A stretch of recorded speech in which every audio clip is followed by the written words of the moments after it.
and their partial derivatives del m by del y and del n by del x are continuous in some region R in xy plane bounded by a closed curve C. Then you can write integration m dx plus n dy is equal to double integration del n by del x minus del m by del y dx dy.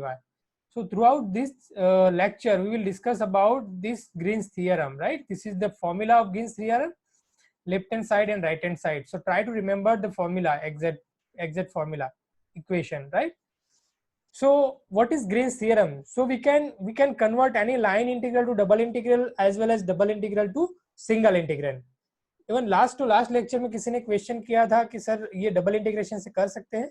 So obviously you can solve by double integration also. काफी सारे examples है जो work done वाले questions, वो आपको क्या करना पड़ेगा, work done actually statement work done क्या होता है, integration F dot D R. अगर आपको डबल इंटीग्रेशन से सॉल्व करना है सो आपको जो भी वर्क डन है उसको लेफ्ट हैंड साइड, ये जो ग्रीन्स थ्योरम का लेफ्ट हैंड साइड दिख रहा है, ये फॉर्म में कन्वर्ट करना पड़ेगा. इसके बाद आपको ग्रीन्स थ्योरम यूज करना पड़ेगा राइट हैंड साइड. तो कर सकते हो. एग्जैक्ट आप क्वेश्चन देखोगे तो आपको आइडिया आएगा. ऐसे भी क्वेश्चन हम देखेंगे आज. तो फॉर्मूला याद रख लिया आपने. इंटीग्रेशन वो भी सर्कुलर पाथ है, circular path. Integration close path M D x plus N D Y is equal to double integration R. तो लेफ्ट साइड पे कर्व है, राइट हैंड साइड पे रीजन है R. Now see this question. Verify Green's theorem for this integral where C is the boundary of the region bounded by parabola y is equal to x square and line y is equal to x.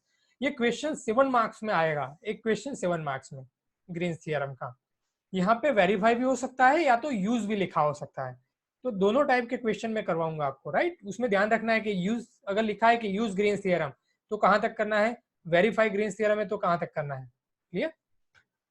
So first what we will do, we will draw the graph, curve draw करेंगे हम यहाँ पे xy plane में. तो देख लो मैंने यहाँ पे कर्व ड्रॉ किया हुआ है. What is the region? Region is bounded by this two parabola, okay. And what is curve? Curve is the boundary of this region. C is the boundary of the region. So now this is the intersection part. Yeah, this is the covered area by two curves, right. One is line y is equal to x and second one is parabola y is equal to x square. तो ये हमने, आप याद करिए, ये first semester में किया था आपने मल्टीपल इंटीग्रेशन में, इक्वेशन में से कैसे रीजन आइडेंटिफाई करना है. तो ये कर दिया.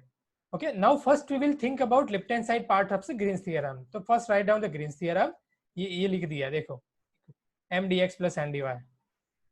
So this is the left hand side part, this is the right hand side part. First we will focus on only left hand side part. So we want to verify Green's theorem. It means separately we will find out left hand side part, means this equation, and same way right hand side part by double integration, and the answer should be same. ये हमें prove करना है. अगर answer same आया then you can say Green's theorem is verified. Now left hand side part. So we need to identify m and n from given integral. m and n कैसे identify किया, तो जो भी statement दिया है यहाँ पे देखो, स्टेटमेंट में जो लिखा है integration X square minus 2xy dx plus X square Y plus 3dy. तो ये जो इक्वेशन है वो m dx plus n dy है. तो m कौन सा है, ये वाला part x square minus 2xy, n ये है एक्स स्क्वायर वाई प्लस 3. तो आपको कंपेरिजन करना है. देखो कभी कभी क्या करेगा एग्जामिनर, जो पेपर सेटर क्या करेगा, ये आप मिस्टेक करो उसके लिए यहाँ पे dy लिख देंगे और यहाँ पे dx लिख देंगे. तो ये ध्यान रखना है आपको. इक्वेशन क्या है, m dx plus n dy.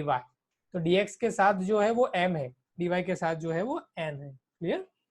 तो इसे हमने m और n आइडेंटिफाई कर लिया. अब यहाँ पे रख दिया. तो ये जो एक्चुअल जो स्टेटमेंट दिया था वही है. Now we will find out this integral by line integral. So what is line integral. तो जो भी रीजन है, जो कर्व है, कर्व यानी ये जो रीजन है उसकी बाउंड्री ये रही. देखिए मेरा कर्सर देखिए. ओके. तो हमें ये पूरा पाथ कंप्लीट करना है. तो कैसे पाथ कंप्लीट करेंगे, कितने डिफरेंट पाथ है इसमें. यहाँ पे 2 डिसकंटिन्यूअस पॉइंट है, वहां से कर्व ब्रेक हो रहा है और दूसरा कर्व स्टार्ट हो रहा है. तो y is equal to X square. शुरुआत यहाँ से करेंगे ओरिजिन से 0 0 to 1 1 and then back from 1 1 to 0 0 by y is equal to x. So there are two paths, y1 and y2.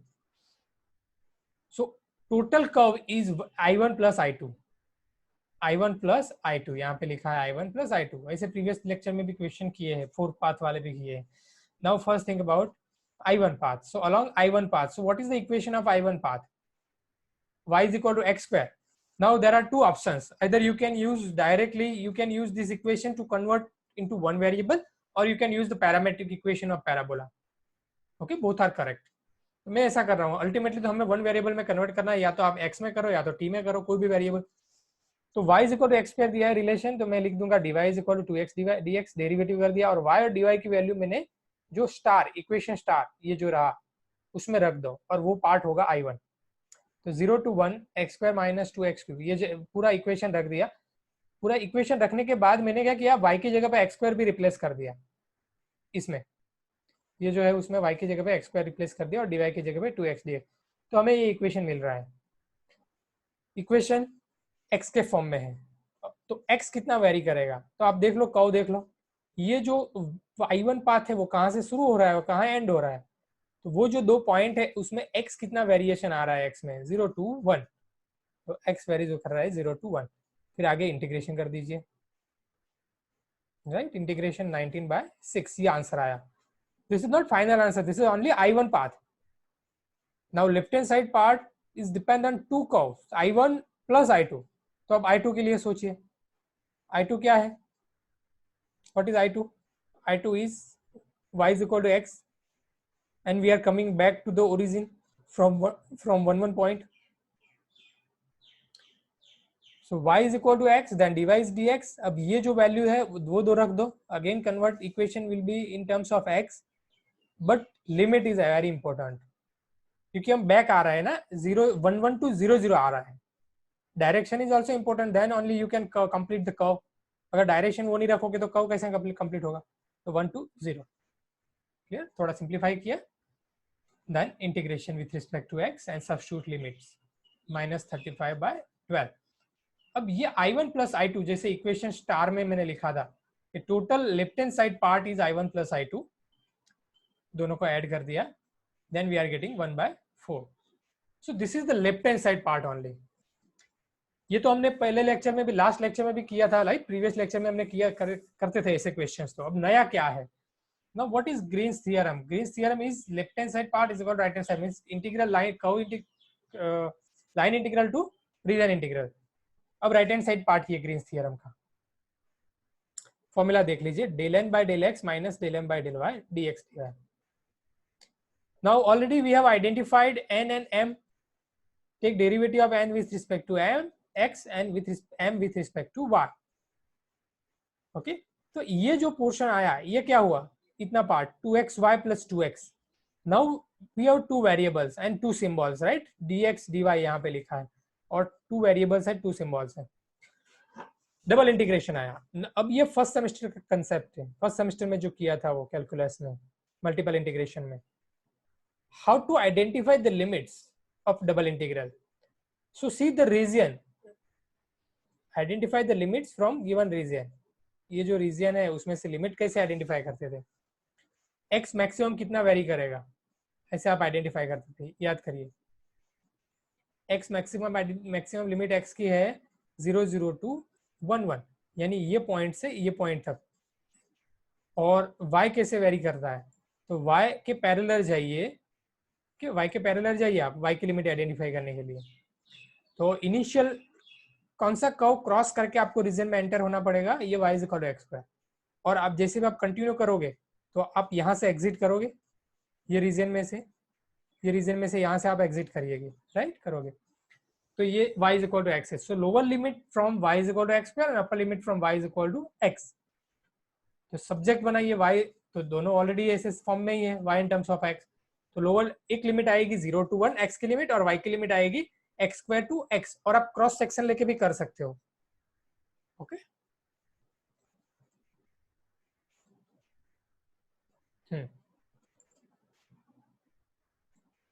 clear. Now come to this point.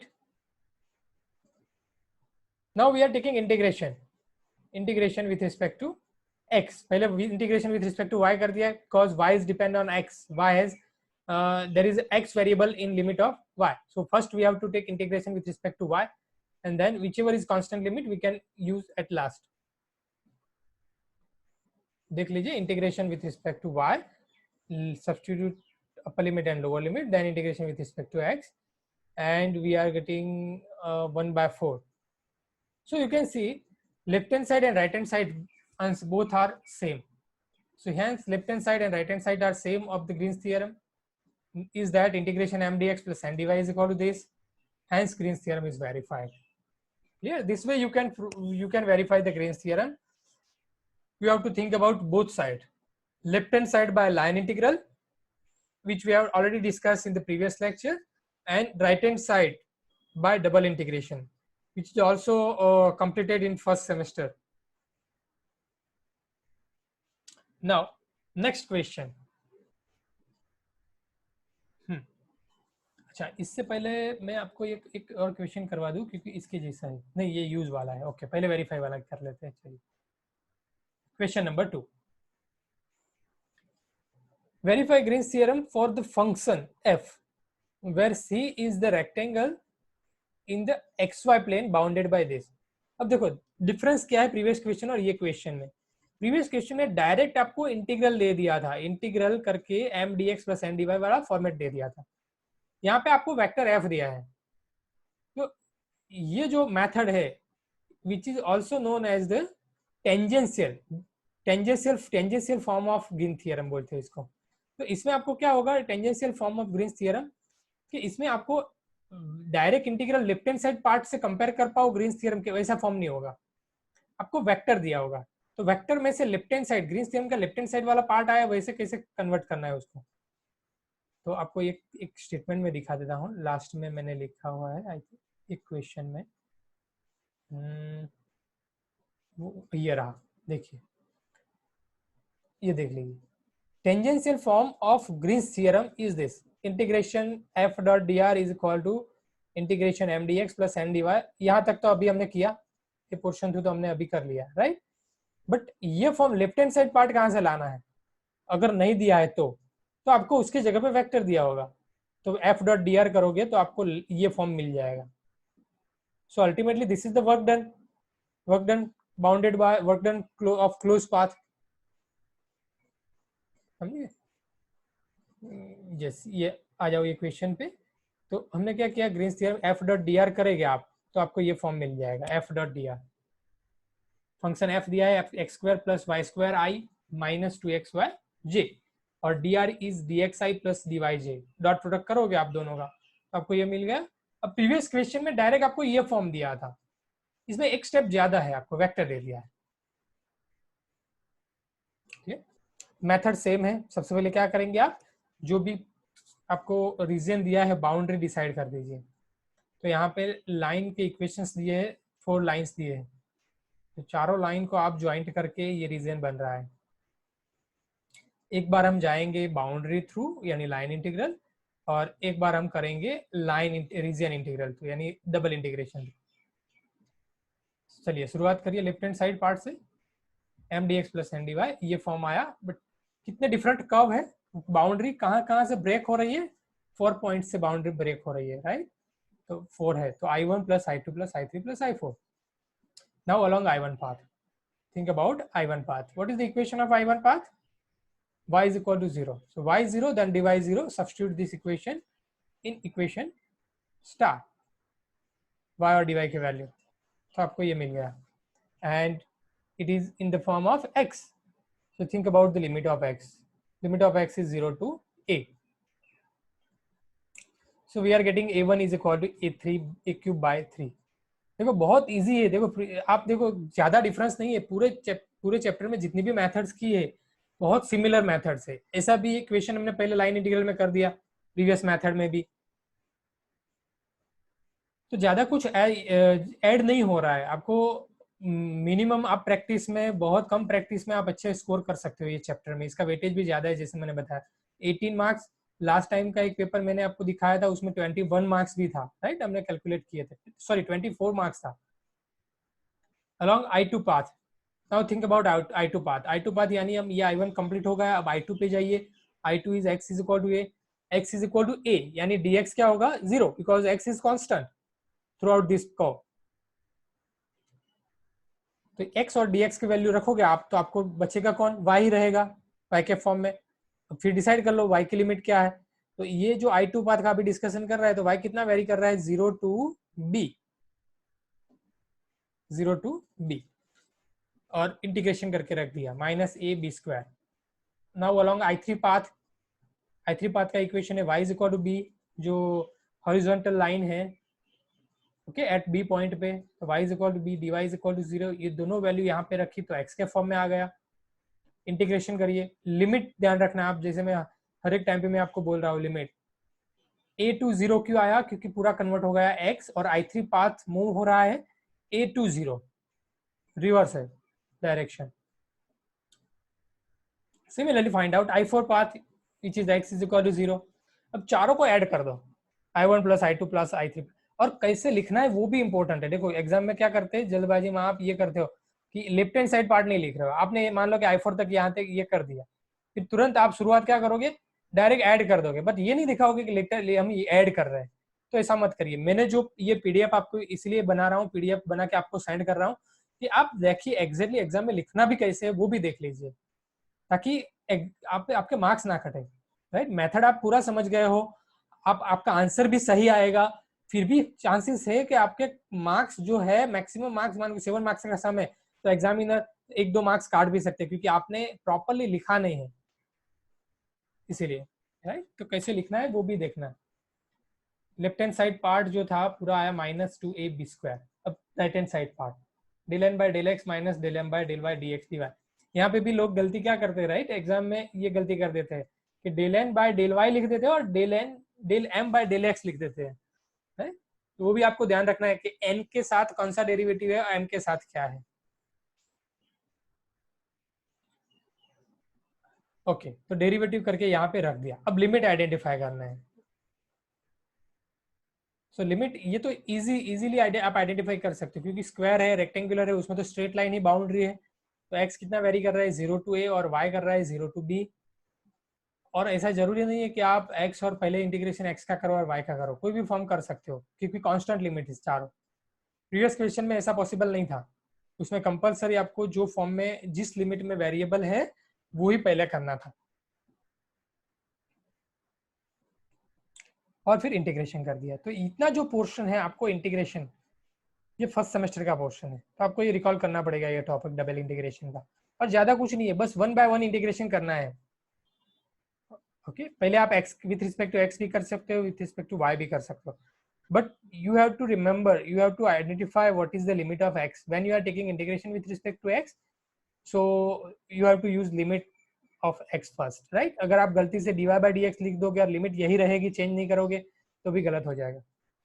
तो इसका answer आ रहा है integration करने का minus two A B square. You can see both are same, left hand side and right hand side, hence Green's theorem is verified simply.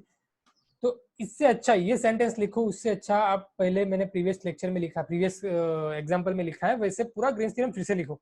Left hand side ये था और right hand side ये है। चलिए next question. I am giving you 1 minute break, 1 minute सिर्फ। अब pen and paper है तो आप आइडेंटिफाई कीजिए, खुद कर्व ड्रॉ करिए, क्या करना है वो खुद आइडेंटिफाई करिए एंड फिर हम आगे जाते हैं। Only 1 minute break, okay. क्योंकि मैथ सीखने का सबसे अच्छा तरीका ये है, पहले ब्रेनस्टॉर्मिंग करो, कोई भी क्वेश्चन नहीं आता फिर आप जो भी मटेरियल है उसका हेल्प लो। आप डायरेक्ट सिर्फ पढ़ते जाओगे तो समझ में नहीं आएगा, खुद आप आपके माइंड को भी सिग्नल दो कि अब आगे क्या करना है। दो टाइप के क्वेश्चन किए हमने, एक में वेक्टर के फॉर्म में एफ के फॉर्म में दिया था और एक में direct left hand side form दिया था। तो इसमें पहले वाला फॉर्म है।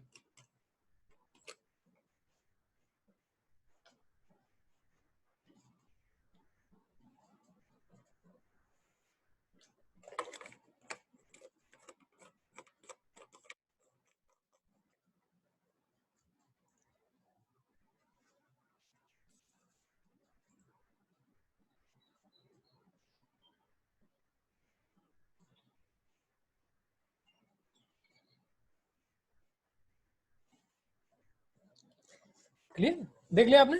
हाँ, there are three lines, right? We want to find out the region bounded by these three lines: x0, x is equal to 0, y is equal to 0 and x plus y is equal to 1. ये reason बन गया। तो अब line integral arrow भी करना important है, यानी 0 0 से स्टार्ट करना है, 0 0 से ये पॉइंट पे ये 1 0 point, 1 0 point to 0 1 and 0 1 to 0 0। आप इस पूरा क्लोज पाथ कंप्लीट करना है, क्योंकि यहाँ पे भी मेंशन किया हुआ है, देखो ग्रीन्स थ्योरम में क्लोज पाथ, सर्कुलर पाथ होना चाहिए compulsory. M D x plus N D y, पहले कौन सा पार्ट किया है? ओके हाँ, देखिए यहाँ पे ये सबसे डिफरेंट ये है, यूज ग्रीन्स थ्योरम। यहाँ पे ये नहीं लिखा है कि verify Green's theorem. It means no need to find out left hand side part.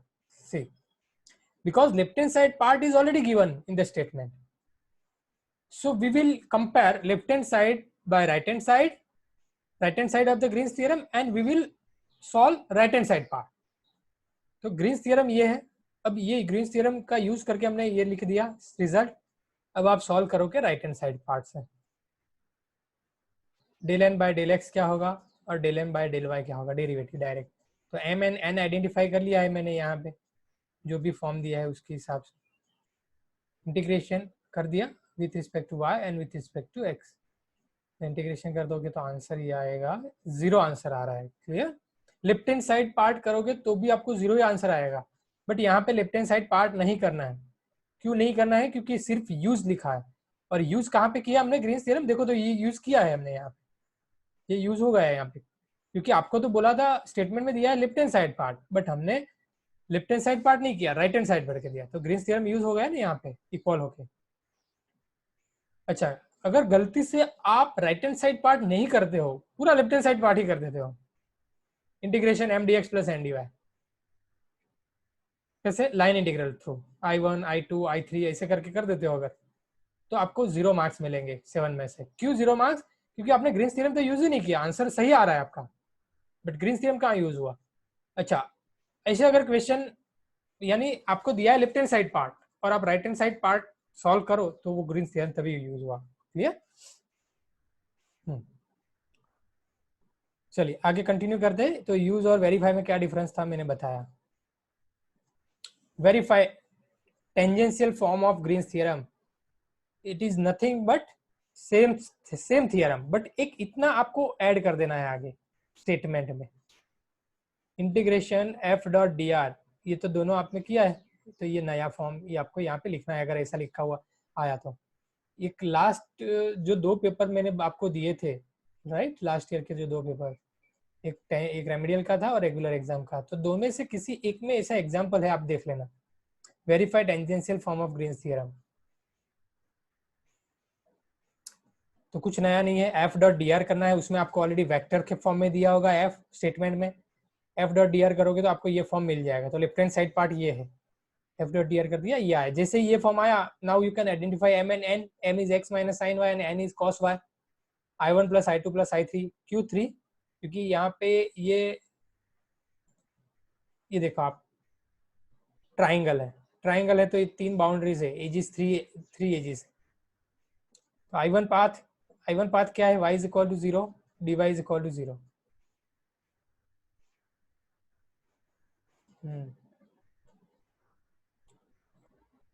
वो रख दिया, वो ऑलरेडी हमने डिस्कस किया हुआ है। I1 कैसे फाइंड करना है, यहाँ पे इक्वेशन, लाइन के इक्वेशन कैसे दी वो ठीक से देख लेना है। ये y x is equal to pi by 2, यानी पाई बाय 2 पॉइंट पे, तो ये एंगल नहीं है अभी, ये पाई बाय 2 जो वो डिग्री में नहीं है, रेडियन में है। तो पाई मीन्स 3.14 डिवाइड बाय 2 करके जो भी आता है, यानी रैंडमली आपको लिखना है, एग्जैक्ट मेजरमेंट नहीं लेना है कि इतना है, 3.14 डिवाइड बाय 2 करके 1.57, बट आपको एग्जैक्ट नहीं लेना है, ये लिख दिया। ये लाइन हुआ x is equal to pi by 2, ये लाइन है y is equal to x, तो ये पॉइंट क्या होगा? Pi by 2 point. तो जैसे हम कोई कांस्टेंट लेते हैं a b, वैसे ही आपको पाई बाय 2 यहाँ पे रखना है। तो पाई स्क्वायर बाय 8 आया, I2 पाथ का आंसर आया 1, I3 पाथ करोगे तो उसमें माइनस पाई स्क्वायर बाय 8 आया। अब तीनों ऐड कर दिया, I1 plus I2 plus I3, तीनों ऐड किया तो आंसर आया 1। तो ये हुआ left hand side. Now think about right hand side part, del n by del x minus del m by del y. M n n ये है, derivative कर दिया, डेरिवेटिव कर दोगे तो आपको ये x और y का इक्वेशन यहाँ पे कोई भी मिलेगा। सिंपल, सिर्फ x में भी हो सकता है, सिर्फ y में भी हो सकता है, या दोनों वेरिएबल के फॉर्म में भी हो सकता है। आपको इंटीग्रेशन करना है with respect to x and y। तो आइडेंटिफाई कीजिए लिमिट। लिमिट कैसे आइडेंटिफाई करिएंगे? दो ऑप्शन है आपके पास, either you can take x as a constant or y as a constant, but here we are considering x as a constant, so x varies from 0 to pi by 2 and y will vary from 0 to x. Yeah, same way you can take limit of y is 0 to pi by 2 and limit of x is y to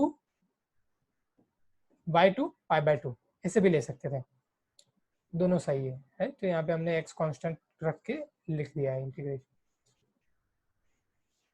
तो हो गया integration, answer आया 1। Hence tangential form of the Green's theorem is verified. तो tangential form कुछ नया नहीं है, but जब वेक्टर देते हैं और इसको आप लेफ्ट हैंड ग्रीन्स थ्योरम का लेफ्ट हैंड साइड पार्ट में कंपैरिजन करते हो, that is known as tangential form. एक ये क्वेश्चन है, मैं आपको दे रहा हूँ ऐसा सेम क्वेश्चन, यानी हमने जो देखा ना वो क्वेश्चन फाइनल एग्जाम में आया था। ये क्वेश्चन है टेंजेंशियल फॉर्म वाला, लास्ट 2 पेपर्स में कोई किसी भी एक पेपर में ये क्वेश्चन है, और एक मैंने एक्स्ट्रा ये दे दिया है, आपको आज ही कंप्लीट कर देना है घर से। Okay, verify the tangential form, जिसमें आपको f दिया हुआ है और reason bounded by y is equal to x square and x is equal to y square, this is bounded by 2 parabolas and answer is -1/30। Answer -1/30 it means actually answer तो verify करना है ना, but दोनों side ये answer आएगा, ये meaning ये। Clear?